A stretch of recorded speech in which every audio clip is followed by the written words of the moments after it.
তোমাদের সাথে আবারও চলে এসেছি আমি একটা নতুন মিনি ব্লগ শেয়ার করতে। আর আমার হাতে আজকে কি আছে বলো তো, এখানে আছে হার্বাল হেনা। আমি এই হেনাটা প্যাক করে আমার চুলে লাগাবো, কারণ দেখো তোমাদেরকে দেখাচ্ছি আমার চুলের ভীষণ বাজে অবস্থা। অনেকেই আমাকে বলো যে দিদি ভাই তোমার চুল তো অনেক বড় অনেক বড়। হ্যাঁ দেখো পেছন থেকে দেখাচ্ছি তোমাদের, হ্যাঁ সত্যি আমার চুলটা অনেকটাই বড়, কিন্তু না আমার চুলে কোনো মানে আগে ছিল গোজ, এখন কোনো গোজ নেই চুলে। একদম হেয়ার ফল হতে হতে চুল আমার দেখো সামনের দিকে পুরো টাক পড়ে গেছে। আর জানি না যে কটা বেঁচে আছে সে কটাও থাকবে কি থাকবে না বলতে পারছি না। আর বেশ কিছুদিন থেকেই আমি ভাবছি যে চুলে একটু হেনা করব, হেনা মানে করব আসলে শরীরটা আমার বেশ কিছুদিন থেকে ভালো না। অনেক দিন থেকে আমি কোনো ভিডিও দিতে পারছি না তোমাদেরকে, তোমরা দেখছো হয়তো আমি পুরোনো ভিডিওগুলো আমি আগে ভিডিওগুলো নিয়ে তোমাদেরকে দিচ্ছি, নতুন কোনো ভিডিও আমি করতেই পারছি না। আসলে শরীরটা ভীষণই খারাপ, ডাক্তার দেখিয়েছি, ওষুধ খাচ্ছি, ওষুধগুলো না খেলে এত ঘুম পায় মানে আমি মানে কি করবো বুঝতে পারি না। কোনো মতে সংসারে কাজটুকু হয়, বাচ্চার এক্সাম চলছে, ওগুলো নিয়েই ব্যস্ত। আমি এখন নতুন করে কোনো ভিডিও দিতেই পারছি না, তাই ভাবলাম যে কালকে আমি একটু হেনা করবো, কারণ চুলগুলো পুরো রাফ হয়ে গেছে। তাই আমি আজকে রাত্রে হেনার এই হার্বাল হেনাটা আমি এখন ভিজিয়ে রাখবো, কাল সকালে এটাকে প্যাক করে আমি চুলে লাগাবো। তা আমি কিভাবে হেনা অ্যাপ্লাই করি আমার হেয়ারে আর কিভাবে চুলে যত্ন করি সেটাই আমি তোমাদের সাথে শেয়ার করছি। আসলে আমি না যত্ন করার সময়টাই পাই না, সব সময় এত ব্যস্ত থাকি, নিজের শরীরের কোনো যত্ন করার আমি সময়ই পাই না। তো আজকে দেখছি না চুলটা হেনা না করলে নয়, একদম মানে ফেটে গেছে আর চুলের খুব ড্রাই হয়ে গেছে। তা চলো আর বেশি কথা না বলে এবার সোজা চলে যাই রান্নাঘরে, কারণ হেনাটাকে ভেজাতে আমাকে রান্নাঘরেই যেতে হবে। তো চলো আমার সাথে তোমরাও চলো। হেনাটা ভেজানোর জন্য আমার যেটা লাগবে সেটা হচ্ছে চায়ের লিকার। তার জন্য দেখো গ্যাস ওভেন ধরিয়ে আমি একটা চার প্যান বসিয়ে দিলাম। এবার আমি এর মধ্যে দিয়ে দেব চা পাতা। তোমরা কিন্তু চাইলে পারে এটা, আমি এখানে 1 চামচ চা পাতা দিচ্ছি। চায়ের লিকার বা কফি দিয়েও তোমরা এটা ভেজাতে পারো, আমি চায়ের লিকার দিয়েই ভেজাচ্ছি। 1 চামচ চা পাতা দিলাম, তারপর আমি এখানে পরিমাণ মতো জল দিয়ে দিচ্ছি। এই চা পাতার জলটা খুব ভালো করে কিন্তু ফোটাতে হবে, 5 থেকে 10 মিনিট ভীষণ ভালোভাবে ফোটাতে হবে। চা পাতার লিকারটা খুব ভালো করে ফোটানোর পর এটাকে ঠান্ডা করে নিতে হবে। এটা যখন ঠান্ডা হয়ে যাবে তারপর একটা আয়রন বল হলে বেশি ভালো হয়। আমার কাছে আয়রন বল অ্যাভেলেবেল নেই দেখে আমি একটা চীনামাটির বাটি নিয়েছি।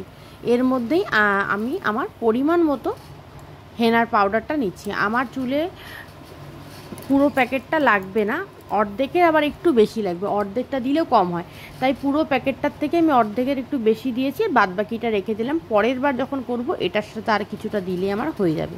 তারপর দেখো চায়ের লিকারটা ঠান্ডা হয়ে গেছে, ওটাকে আমি পাউডারটা দিয়ে খুব ভালো করে মিশিয়ে নিচ্ছি। খুব ভালো করে একটু সময় নিয়ে এটাকে মেশাতে হবে, কেমন জানি প্রথমে একটু পিছলা পিছলা ভাব চলে আসে, তারপর দেখো খুব সুন্দর করে কিন্তু মিশে গেছে। তারপরে এটাকে আমি খুব ভালো করে মিশিয়ে ঢাকা দিয়ে রেখে দেবো ওভারনাইট, মানে সারা রাত্রি এটা রেখে দেবো। পরের দিন আমি যখন হেনা করব তখন এটা খুললাম, দেখো আর যেটা লাগবে আমার সেটা হচ্ছে টক দই আর একটা ডিম। টক দই নিয়েছি আমি এখানে, একটা আমুলের ছোট পাউচ নিয়েছি। এবার পরিমাণ মতো আমি এর মধ্যে টক দই দিয়ে দিচ্ছি, আর দিয়ে দিচ্ছি ডিম। ডিমের কিন্তু আমি শুধু সাদা অংশটাই দেবো, কুসুমটা দেবো না।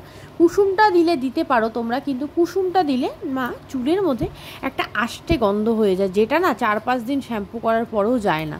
তার জন্য কিন্তু সবসময় সাদা অংশটাই দিতে হয়, তাহলে আষ্টে কোনো গন্ধ হয় না।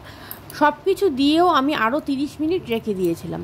তারপর আমি 30 মিনিট পরে ঘরে চলে আসলাম, এটাকে পুরো মাথায় আমি অ্যাপ্লাই করব।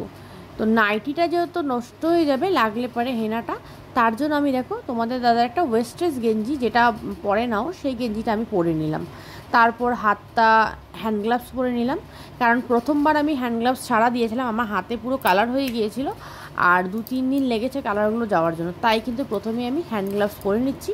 আর হ্যান্ড গ্লাভসের মধ্যে গার্ডার লাগিয়ে নিলাম দুটো, যাতে হ্যান্ড গ্লাভসটা যেহেতু এলাস্টিক নেই, ওপরটা ঢিলা, তাই আমি দুটো গার্ডার লাগিয়ে নিচ্ছি।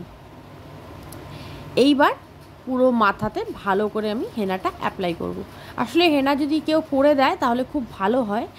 আর আমার চুলটা যেহেতু বড়, একা একা করতে ভীষণ প্রবলেম হয়, সত্যি খুবই প্রবলেম হয় একা একা হেনা করতে, কিন্তু কিছু করার নেই, কেউ করে দেওয়ার নেই, একা একাই করতে হবে। কিন্তু হেনা যদি বাড়িতে কেউ থাকে তাহলে কেউ যদি অ্যাপ্লাই করে দেয় তাহলে খুব সুবিধা হয়, ভালো হয়। আর না থাকলে তো কিছু করার নেই, বাধ্যতামূলক একাই করতে হবে। আর আমার এই কাজটাই সবথেকে বিরক্ত লাগে, যখন চুলে অ্যাপ্লাই করি ভীষণ বিরক্ত লাগে, ধৈর্য দেয় না যে অল্প অল্প করে চুল নেবো আর লাগাবো, মানে মনে হয় কতক্ষণে আমি এটা লাগিয়ে কমপ্লিট করব। তো এরকম করে অল্প অল্প করে চুল নিয়ে নিয়ে ভালো করে হেনাটা মাথার মধ্যে অ্যাপ্লাই করে নেব আমি। দেখো এবার পুরো মাথাটায় আমি খুব সুন্দর করে অ্যাপ্লাই করে নিয়েছি। আর আমার গায়ের অবস্থা দেখো, এর জন্যই আমি কিন্তু গেঞ্জিটা পরে নিয়েছি, নাহলে কিন্তু এগুলো আমার নাইটির মধ্যে লাগতো, নাইটিটা নষ্ট হয়ে যেত। তাই এইবার দেখো পুরো মাথায় আমি কিন্তু একদম ভালো করে হেনাটাকে অ্যাপ্লাই করেছি, কোনো চুল কিন্তু বাকি নেই। এবার দেখেছো কতগুলো চুল, আরে দেখো মানে ভেজানোর পর চুলটা কতটা কমে যায়। সত্যি চুল মানে এত হেয়ার ফল হয় আমার, হেয়ার ফল হতে হতে আমার একদম চুলের অবস্থা নেই। তারপর দেখো হেনাটাকে অ্যাপ্লাই করার পরে আমি এটাকে চুলটাকে একদম ভালো করে বেঁধে নিলাম। বেঁধে নিয়ে আমি এর মধ্যে কিন্তু একটা ক্লিপ মেরে নেব। তো এই দেখো, আর মানে হাতে এখন আমি যা কিছু ধরবো সব কিছুতেই কিন্তু ওই হেনাগুলো লেগে যাবে, কিন্তু কিছু করার নেই, ক্লিপটা না মেরলে কিন্তু খুলে যাবে। তাই আমি এবার কাচিয়ে নিচ্ছি, হাতের মধ্যে অল্প অল্প ছিল সেগুলোও আমি কোথায় আর লাগাবো, পুরো মাথাতেই কিন্তু ভালো করে লাগিয়ে দিয়েছি। কিন্তু আমার কানে গলায় দেখো পুরো হেনা লেগে গেছে, তার জন্য আমি একটা কাপড়ের টুকরো নিয়ে নিয়েছি। ওই কাপড়টা দিয়ে আমি যেই জায়গাগুলোতে আমার হেনা লেগেছে সেই জায়গাগুলো ভালো করে মুছে নিচ্ছি, সাথে সাথে না মুছলে পরে কিন্তু দাগ হয়ে যাবে, তাই সাথে সাথেই মুছে নিচ্ছি। এবার এই হেনাটাকে কিন্তু আমি মাথার মধ্যে রেখে দেবো প্রায় 1 থেকে 1.5 ঘন্টা। আর হেনা কিন্তু ঠান্ডা, কারণ হেনা কিন্তু খুবই ঠান্ডা, যাদের ঠান্ডার প্রবলেম আছে খুব সাবধান। আর হেনাটা কিন্তু ওয়েদার দেখে লাগাতে হবে, হেনা যদি হচ্ছে ওয়েদারটা ভালো থাকে তবেই হেনা অ্যাপ্লাই করা উচিত, আর ঠান্ডা ওয়েদার থাকলে হেনা লাগানো উচিত না, কারণ তাহলে কিন্তু ঠান্ডা লেগে যাবে। 1 থেকে 1.5 ঘন্টা পরে দেখো আমি হেনাটা ধুয়ে এসেছি, একবারে স্নান হয়ে গেছে, আর চুলে আমি গন্ধ শুকছি, আমার এই গন্ধটা কিন্তু খুব ভালো লাগে। আর মাথাটা ধোয়ার পরই না আমার চুলটা কিন্তু অনেকটাই সফট মনে হচ্ছে আমার। তো চলো এবার চুলটা শুকিয়ে আসার পর তোমাদের সাথে আমি শেয়ার করবো। তো যেহেতু আমি স্নান করে এসেছি, তাই আমরা যেহেতু বাঙালি বধূ, আমাদের কিন্তু স্নান করার পরেই একটু সিঁদুর পরতে হয়। তাই দেখো আমি সিঁদুর পরে নিলাম, আর ওই শাখাতে একটু সিঁদুরও দিয়ে দিলাম। তো এবার চলো চুলটাকে আমি ভালো করে শুকিয়ে আসি। তো দেখো রাত হয়ে গেছে আর আমার চুলটা কিন্তু শুকিয়েও গেছে, আর খুবই স্মুথ হয়েছে চুলটা, আর খুব ঝরঝরে, দেখো দেখেই বোঝা যাচ্ছে কতটা শাইনি। আর সত্যি হেনাটা কিন্তু ভীষণ ভালো। আর হেনা অ্যাকচুয়ালি মাসে 2 বার করে হেনা করা উচিত, 15 দিন পর পর হেনা করলে চুল কিন্তু খুব ভালো থাকে, আর হেয়ার ফলও অনেকটা কন্ট্রোল হয়। কিন্তু আমি জানা সত্ত্বেও আমি এটা করতে পারি না, সময়ের অভাবে, আমার সময়ের প্রচণ্ড অভাব।